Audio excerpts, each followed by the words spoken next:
Hello class. Welcome back. अब अपना last part चल रहा है फर्स्ट चैप्टर का, some basic concept of chemistry. देखो, लास्ट टॉपिक बचा है लिमिटिंग रिएजेंट और कंसंट्रेशन टर्म। लिमिटिंग रिएजेंट क्या होता है, अगर आप बहुत ध्यान से समझो तो लिमिट लगा दे रिएक्शन पे ऊपर, मतलब जो खत्म हो जाए।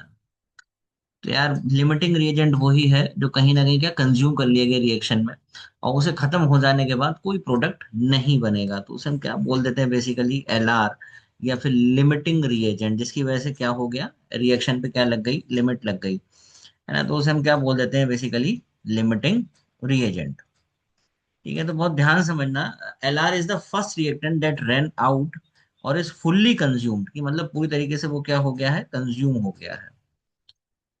ठीक है, क्लियर हो गई बात कि अब प्रोडक्ट नहीं बनेगा, रिएक्टेंट फुल्ली कंज्यूम हो गया, रिएक्शन स्टॉप हो गई। अब एक रिएक्शन है A+B2, क्या दे रहा है, AB2, जिसमें A मोनो एटॉमिक है, B डाई एटॉमिक है। अब कह रहा है identify LR, limiting reagent find करें। तो लिमिटिंग रिएजेंट कैसे फाइंड करोगे आप, अगर आप थोड़ा दिमाग लगाओगे तो, 300 atom of A plus 200 molecule of B।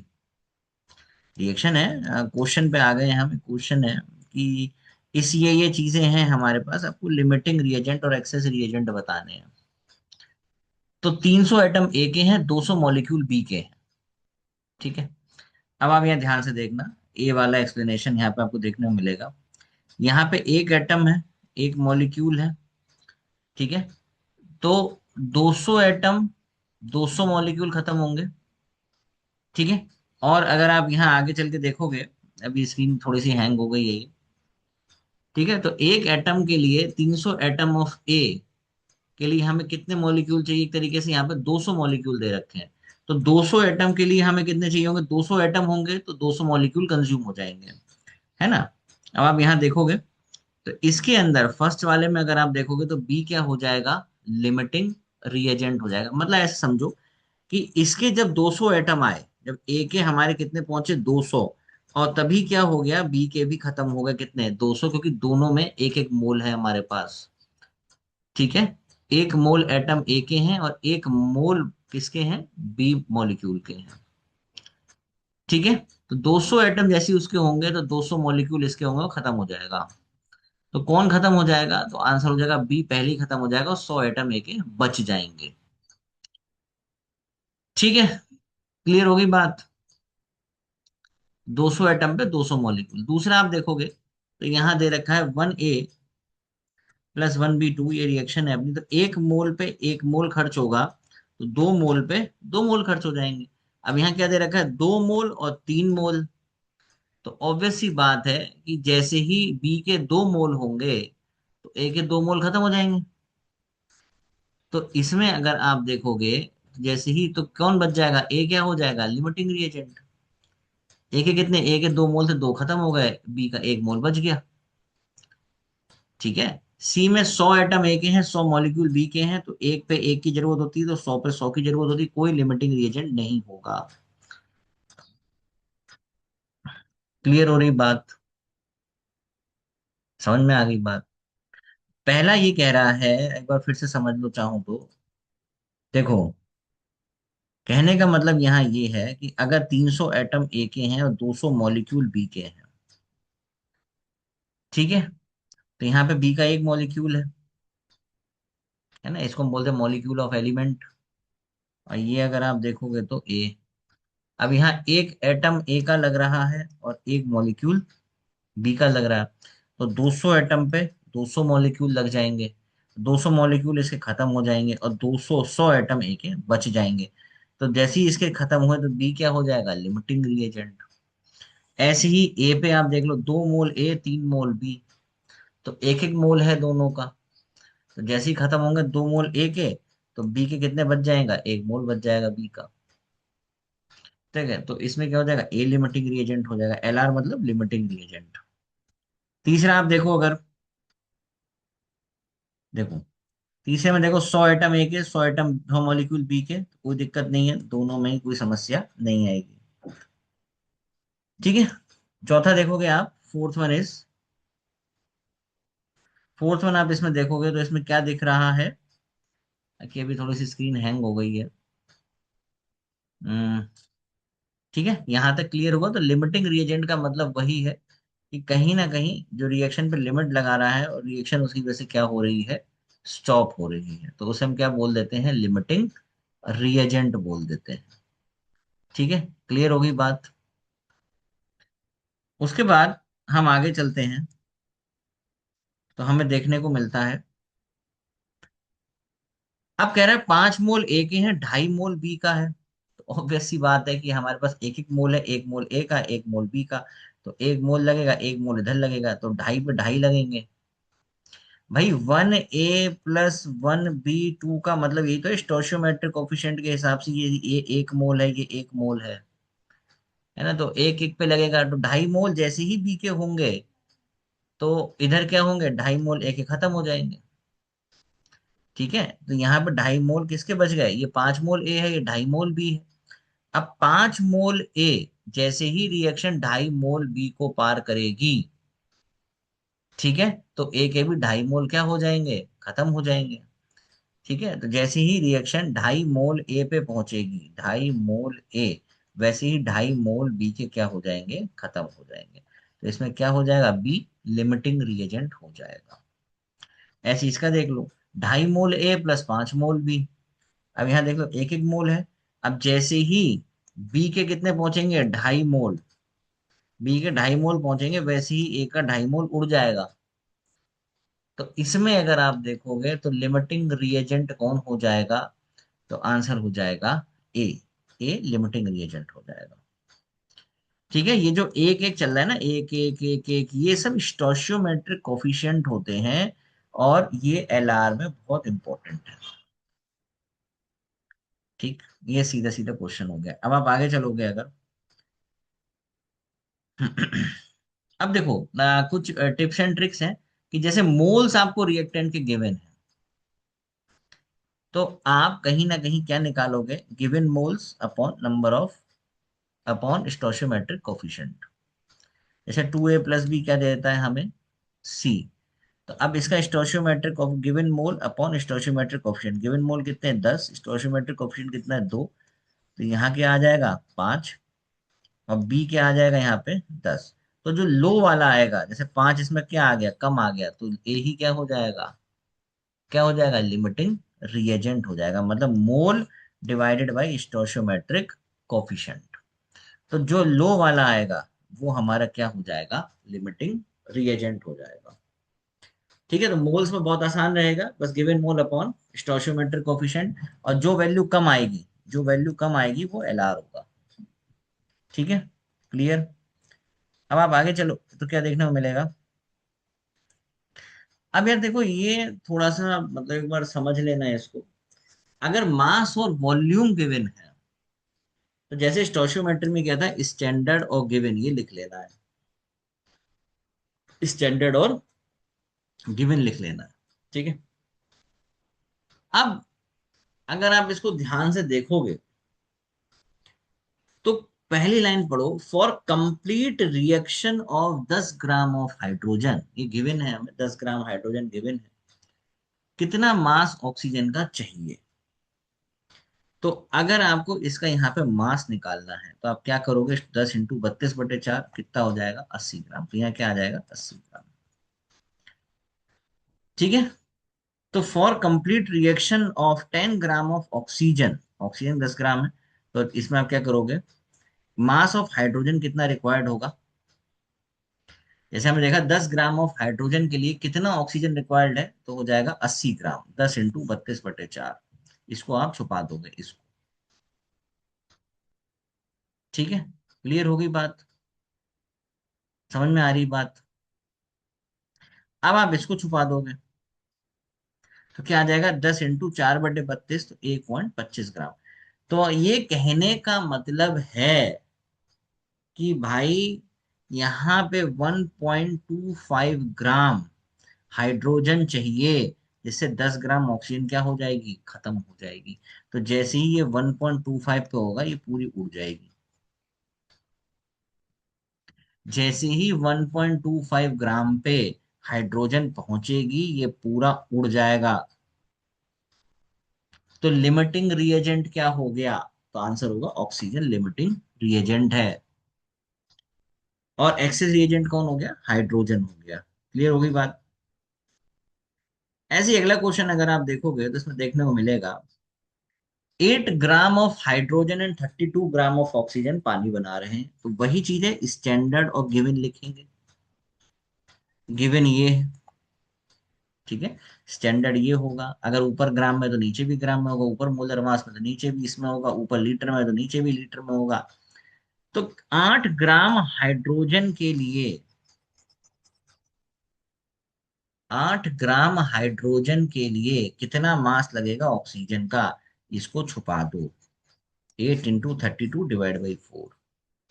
8 × 32 divide by 4 कितना आ जाएगा? 64 ग्राम। और 32 ग्राम के लिए, 32 ग्राम के लिए अगर आप देखोगे, ठीक है, तो हम किसको छुपाएंगे? इसको छुपा देंगे। ठीक है। तो 32 ग्राम ऑक्सीजन के लिए, for complete reaction of 32 gram of oxygen, कितना हाइड्रोजन रिक्वायर्ड होगा? कितना हाइड्रोजन चाहिए हमें? ठीक है, तो 32 × 4 डिवाइड बाई 32, तो 4 ग्राम। अब इसका मतलब समझ में आया? इसका मतलब ये है भाई, अगर आप यहाँ ध्यान से देखोगे तो 8 ग्राम हाइड्रोजन, 8 ग्राम हाइड्रोजन कब खत्म होगी? जब 64 ग्राम ऑक्सीजन होगी। इससे कोई लेना देना नहीं। 32 ग्राम ऑक्सीजन जब खत्म हो जाएगी, जब 4 ग्राम हाइड्रोजन रह जाएगी। मतलब जैसे ही हाइड्रोजन पहुंची 4 ग्राम, पूरी ऑक्सीजन गई। समझ में आई बात? जैसे ही ऑक्सीजन पहुंची 4 ग्राम, जैसी हाइड्रोजन, सॉरी, जैसी हाइड्रोजन पहुंची कितनी? 4 ग्राम, आपकी ऑक्सीजन बाय बाय। तो लिमिटिंग रिएजेंट क्या हो जाएगा इसमें? ऑक्सीजन। ऐसे भी कर सकते हो, बहुत ध्यान से, है ना। उसके बाद कुछ कंसेंट्रेशन टर्म्स हैं। कंसेंट्रेशन टर्म बेसिकली ट्वेल्थ का पहला चैप्टर सॉल्यूशंस में मिलती है, लेकिन एक बार हल्का सा देख लो कि मास परसेंटेज और वॉल्यूम परसेंटेज। मास परसेंटेज कैसे निकलेगी? Mass of solute upon solution. Volume निकलेगी volume of solute upon solution. ठीक है। Mass percentage mass of solute upon solution, volume volume of solute. अब कितना सॉल्यूट प्रेजेंट है सॉल्वेंट में, सॉल्यूशन में। ठीक है। अब क्या कह रहा है, मैं एक बार स्क्रीन को थोड़ा सा बड़ा कर देता हूँ। हम्म। कह रहा है aqueous solution of H2SO4 is 49% by mass। aqueous solution मतलब क्या? पानी है। पानी क्या है? सॉल्वेंट है। सॉल्यूट क्या है? H2SO4 है। तो 49 ग्राम H2SO4 प्रेजेंट है कितना? 100 ग्राम पानी में। इथेनॉल का भी ऐसे ही है। 49% इथेनॉल ml, कितने ml में? 100 ml में प्रेजेंट है। 49 ml इथेनॉल 100 ml सॉल्यूशन में प्रेजेंट है। 49 ml इथेनॉल 100 ml सॉल्यूशन में प्रेजेंट है। ठीक है। अब आप आगे जाओगे, क्वेश्चन आ रहा है, बेसिक सा क्वेश्चन है बहुत, कि 15 ग्राम कॉमन सॉल्ट, मतलब NaCl आपने डाला है, तो NaCl क्या हो जाएगा? सॉल्यूट। सॉल्यूशन का वजन कितना हो गया? 125 ग्राम। तो मास of solute upon solution into 100। एक चीज ध्यान रखना, अगर सॉल्यूशन नहीं दे रखा है तो सॉल्वेंट प्लस सॉल्यूट होगा। समझ में आ रही बात? ठीक है। उसके बाद आगे चलते हैं हम। नेक्स्ट क्वेश्चन है, a solution contain 5 ml alcohol in 70 ml water. अब देखो 5 ये हो गया, और सॉल्यूट कितना है? 5, और सॉल्वेंट कितना है? 70। तो 5/75 × 100, 6.66%। ऊपर क्या है? सॉल्यूट, नीचे क्या है? Solute plus solvent. तो वो क्या बन जाता है? सॉल्यूशन। ठीक है। बहुत बेसिक से क्वेश्चंस हैं। अब यार एक दो चीजें और आती है, जैसे पार्ट्स पर मिलियन और पार्ट्स पर बिलियन, है ना। ये बी कर लेना, इसको पार्ट्स पर बिलियन है बेसिकली ये। ठीक है, 1 मिनट, पार्ट्स पर बिलियन है। अब इसमें क्या बताने की कोशिश करते हैं बेसिकली कि यार देखो, जो सॉल्यूशन है ना, अगर आप सॉल्यूशन को ध्यान समझने की कोशिश कर रहे हो, तो ये अगर 10 की पावर 2 में हम चीजों को देखते हैं, 10 की पावर 6 में हम चीजों को देखते हैं, 10 की पावर 9 में हम चीजों को देखते हैं, तो जब सॉल्यूशंस क्या होते हैं, बहुत डाइल्यूट होते हैं और कहीं ना कहीं बहुत ना के बराबर उसमें चीजें देखने को मिलती हैं, तो उसे हम क्या बोल देते हैं, पीपीएम या पीपीबी में। अगर हम 10 की पावर 2 में किसी चीज को देखेंगे तो वो हमें थोड़ी कम दिखेगी, 10 टू पावर 6 में देखेंगे थोड़ी ज्यादा दिखेगी, और 10 to power 9 parts per billion में देखेंगे तो चीजें हमें थोड़ी ज्यादा दिखाई देंगी। ठीक है, तो इसीलिए हम इस किसको यूज करते हैं यहाँ पे, पार्ट्स पर मिलियन और बिलियन। ठीक है, तो sometimes when solutions are too dilute and instead of using really low percentage concentration, तो आप कैसे बताओगे सॉल्यूशन सॉल्यूट का कितना सॉल्यूट है, 10 टू पावर, ये दो चीजें दिख रही हैं बस हमें इसमें। ठीक है, तो यहाँ फिर 10 टू पावर 6, फिर आप यहाँ क्या बता पाओगे, ये हो जाएगा बेसिकली पार्ट्स पर बिलियन, इसीलिए हैंग हो रहा था इतना, ही होने नहीं देना चाह रहा था। मतलब बहुत ना के बराबर हमें जब चीजें दिखती हैं, तो हम जब चीजों को अब बड़ा कर देंगे तो उसमें कहीं ना कहीं हम वो चीजें ज्यादा दिखती हैं। तो सॉल्यूट की मात्रा हमें कहीं ना कहीं इसमें ज्यादा दिख रही है, पार्ट्स पर बिलियन में थोड़ी और ज्यादा दिखाई देगी। तो हमसे बोल देते हैं पार्ट्स पर बिलियन में इतना है, या पार्ट्स पर मिलियन में हमें चीजें इतनी देखने को मिल रही हैं। ठीक है, तो इस तरीके से ये कंसंट्रेशन पीपीएम और पीपीबी की होती है। फिर उसके बाद अगर आप आगे जाओगे, तो यहां तक सबको क्लियर हो गया चीजें। अब हमारे पास चार मेजर चीजें आती हैं, जैसे अगर आप देखोगे तो मोलैरिटी, मोलैलिटी, नॉर्मेलिटी और मोल फ्रैक्शन, है ना। तो अब मैं जैसे कह रहा हूं, एक क्वेश्चन ले लो, एनसीईआरटी का ही है आपके। A sample of drinking water was found to be contaminated with CaCl3 suppose to be carcinogenic in nature. The level of contamination was 15 ppm। 15 ppm क्या है कंसेंट्रेशन, आज पता नहीं क्या हो रहा है इसको। तो मास of solute upon mass of solution into 100। Mass of solute कितना है, 15 ग्राम है, और सॉल्यूशन का आप पता ही आपको पीपीएम में है, तो 10 टू पावर 6 होगा इंटू 100। ठीक है, क्लियर हो गई बात, क्लियर है। सॉल्यूट का मास आप निकाल लोगे। ठीक, तो 15 ppm है, मतलब 15, मतलब कह रहा हूँ ना कि बहुत कम क्वांटिटी को एक्सप्रेस कर पाते हैं हम, या बहुत ही ना के बराबर क्वांटिटी होती है, तो उसे हम किस में बताते हैं, बेसिकली पार्ट्स पर मिलियन में या पार्ट्स पर बिलियन में। ठीक है, तो यहाँ पे इस तरीके से चीजें होंगी। अब हम आगे चलेंगे तो हमारे साथ क्या आंसर आ जाएगा, 0.0015। ठीक है, तो ये हमें बताने की कोशिश कर रहा है कि sample of drinking water was found to be contaminated with CaCl3 और कार्सिनोजेनिक हो सकता है, तो लेवल ऑफ कंटेमिनेशन इतना है, तो उसका मास परसेंटेज कितना होगा, तो 0.0015। ठीक है, उसके बाद हम आगे चलते हैं, तो हमें क्या देखने को मिलता है, मोल फ्रैक्शन। मोल फ्रैक्शन क्या होता है, ratio of number of moles to the total number of moles. ये यूनिट लेस क्वांटिटी है, अभी आगे देखेंगे इसको। तो ratio of number of moles to the total number of moles, mole fraction of A plus mole fraction of B plus mole fraction of C कितना हो जाएगा, 1 होता है। अब क्या आएगा, मोलैरिटी। मोलैरिटी, मोलैरिटी क्या है, मोलैरिटी हमेशा कैपिटल एम से बताते हैं। Number of moles of solute upon volume of solution in litres. Molality में स्मॉल एम आता है। Number of moles of solute upon mass of solvent in KG. ठीक है, तो मोलैरिटी क्या हो जाएगा, मोल पर लीटर, मोलैलिटी मोल पर केजी। यहां समझो आप, मोलैरिटी कह रहा है number of moles of solute upon volume of solution in litre, यहां कह रहा है number of moles of solute upon mass of solvent in KG. तो ये क्या हो जाएगा, टेम्परेचर डिपेंडेंट हो जाएगा, जहां वॉल्यूम होता है ये टेम्परेचर इंडिपेंडेंट हो जाएगा। ठीक है, क्लियर हो गई बात।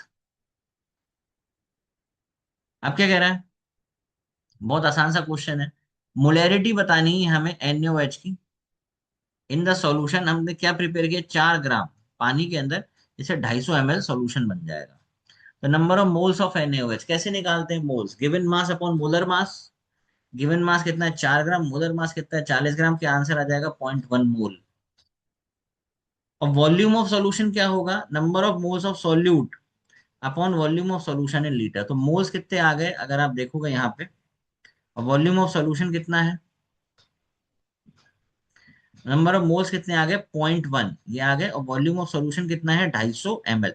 तो इसको हम डिवाइड करेंगे किससे, 1000 से, तो किस में आ जाएगा ये, लीटर्स में आ जाएगा। तो इसकी कंसेंट्रेशन क्या बनेगी, 0.4 मोलर। हमें बस इतना ध्यान रखना है, यूनिट्स का खेल है कि लीटर में है मिली लीटर में है, वो थोड़ा ध्यान रख के चलना पड़ेगा। कि नंबर ऑफ मोल्स कितने हो गए, 0.1 मोल हो गए, चलो कोई बात नहीं, अच्छी बात है, तो 0.1 मोल हो गए। अब आप वॉल्यूम कैसे निकालोगे, तो number of moles of solute upon volume of solution in litre. तो इससे क्या आ जाएगी, मोलैरिटी आ जाएगी। ये बेसिकली किसके लिए हो गया, ये मोलैरिटी के लिए हो गया। आप मोलैरिटी भी बता सकते हो इसको, कुछ लोग ऐसे भी डिफाइन कर देते हैं, आप मोलैरिटी डिफाइन कर सकते हो। ठीक है, तो 0.4 मोलर इसकी क्या आ जाएगी, मोलैरिटी आ जाएगी। 0.1 डिवाइड बाई 250 अपॉन 1000। तो हम ऐसे भी कह सकते हैं 0.1 डिवाइडेड बाई 0.250। ठीक है, 0.1 डिवाइडेड बाई 0.250, ऐसे भी कर सकते हो, कैसे भी कर सकते हो। ठीक है, तो बस आंसर आना चाहिए। अब यार ये थोड़ा देख लेना, नॉर्मेलिटी। नॉर्मेलिटी बेसिकली क्या है, इट इज टेम्परेचर डिपेंडेंट। ठीक है, टेम्परेचर पर डिपेंड करेगी, क्योंकि नीचे इसमें क्या आता है, volume of solution in litre, और उसके ऊपर क्या आएगा, number of gram equivalent of solute. अब नंबर ऑफ ग्राम इक्विवेलेंट क्या होगा, मोलर मास कैसे निकालेंगे, 3 स्टेप है, कितनी, 3। Number of molar mass, equivalent mass, number of gram equivalent. ठीक है, अब इक्विवेलेंट मास कैसे निकलेगा, मोलर मास अपॉन एक्स। अब देखो क्या करेंगे हम। ठीक है, और एसिड के लिए हम हाइड्रोजन आयंस लेंगे, बेस के लिए OH- आयन, और सॉल्ट के लिए पॉजिटिव आयन। अभी बिल्कुल समझ में आएगा, आराम से देखना है, भाग मत जाना। और नंबर ऑफ ग्राम इक्विवेलेंट कैसे निकलेगा, given mass upon equivalent mass. ठीक है, तो सबसे पहले ग्राम इक्विवेलेंट निकालने के लिए 3 चीजें चाहिए, molar mass, equivalent mass, number of gram equivalent, 3 चीजें। ठीक है, और नंबर ऑफ ग्राम इक्विवेलेंट तो आ ही जाएगा मतलब। तो इक्विवेलेंट मास कैसे आएगा, मोलर मास अपॉन एक्स, और एक्स की वैल्यू हम क्या देते हैं, number of hydrogen ion, negative ion और पॉजिटिव आयन। ठीक है, अब हम क्या करेंगे, अब देखो मोल फ्रैक्शन मैंने आपको बताया था ना, ratio of moles present in a solution, mole fraction of A, mole fraction of B equals to 1। अब मोल फ्रैक्शन ए की ले ली तो A upon A plus B, B की ले ली तो ए प्लस बी। अब क्वेश्चन कह रहा है, calculate the normality of the solution on dissolving 4 gram H2SO4 in 500 ml of water. Formula लगा दो, number of gram equivalent upon volume of solution in litre. हमें सबसे पहले क्या निकालना होता है, मोलर मास। मोलर मास बताइए आपको इसका कितना आएगा, 98। अब हमें क्या निकालना है, दूसरा इक्विवेलेंट मास। इक्विवेलेंट मास कैसे आता है, मोलर मास अपॉन एक्स। अब x क्या है, मोलर मास यहाँ कितना आ गया, 98। x की वैल्यू 2 क्यों आ गई, क्योंकि हाइड्रोजन आयन टूटेंगी।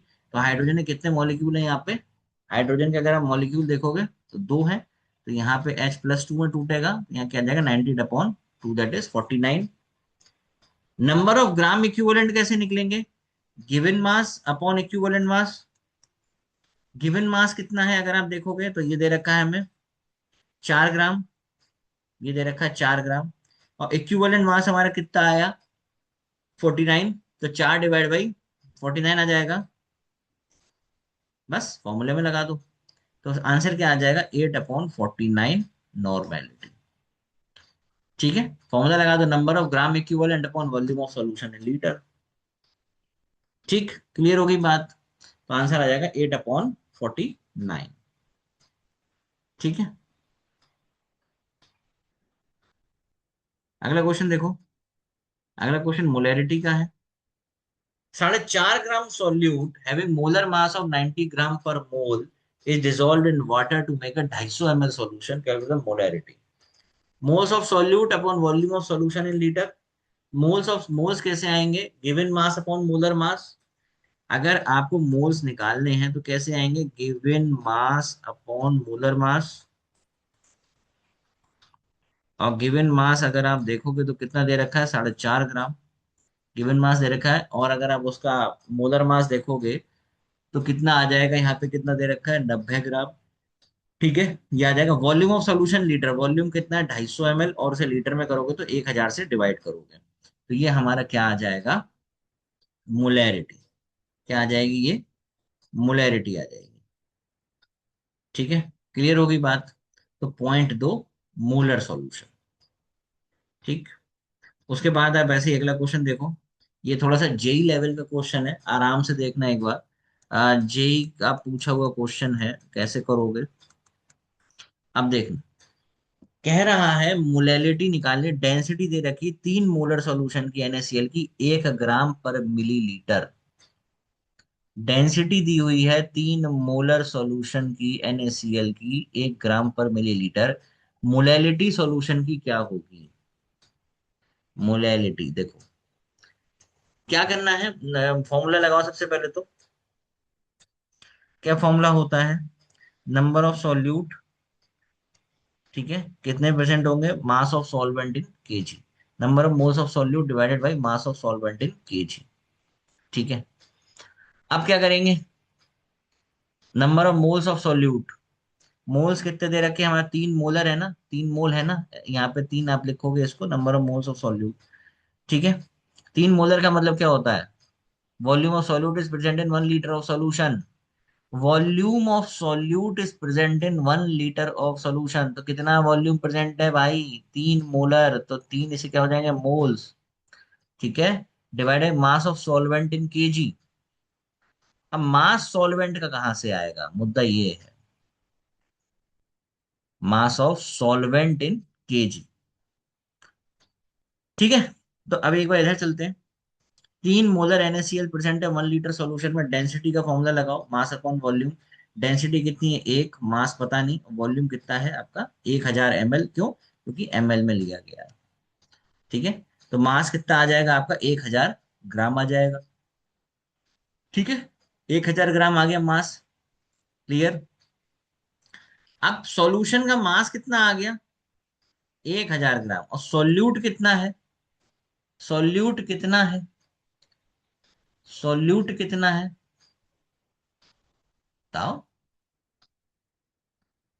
ठीक है, तो सॉल्यूट अगर आप देखोगे यहाँ पे, NaCl का 3 मोलर है, तो हम किसे मतलब 3 × 58.5। ठीक है, 3 × 58.5 प्लस सॉल्वेंट इक्वल्स टू 1000, तो सॉल्वेंट कितना आ जाएगा, 824.5 आ जाएगा। कोई दिक्कत। अब ये 58.5 कहाँ से आया, सॉल्यूट क्या है, NaCl। NaCl का वेट कितना है, 58.5, 3 मोल है, तो 3 × 58.5 plus solvent equals to, solution कितना आ गया, 1000 ग्राम, तो सॉल्वेंट का मास आ गया 824.5 ग्राम पर मोल। आगे नहीं आ गया। तो यहाँ पे जो मोलैलिटी है सॉल्यूशन की, इंटू 10⁻², में कितनी बनेगी, 364 × 10⁻²। ठीक है, तो यहाँ ये चैप्टर बहुत ही उम्दा तरीके से खत्म हुआ है। Some basic concept of chemistry, इसके अंदर मतलब हमने सारी ही चीजें कर ली हैं। आप सारे कंसंट्रेशन टर्म्स दे सकते हो, आप LR के क्वेश्चन देख सकते हो, स्टोइचियोमेट्री क्वेश्चन देख सकते हो। मतलब एक तरीके से समराइज कर दिया है चैप्टर को बहुत अच्छे तरीके से। बोर्ड में इससे ऊपर कुछ नहीं आता, नीट में जितने आप क्वेश्चंस प्रैक्टिस करोगे, जेई के अंदर क्वेश्चंस खूब सारे प्रैक्टिस करो, आराम से चैप्टर कंप्लीट होगा। ठीक है, चलो, okay, thank you, bye bye.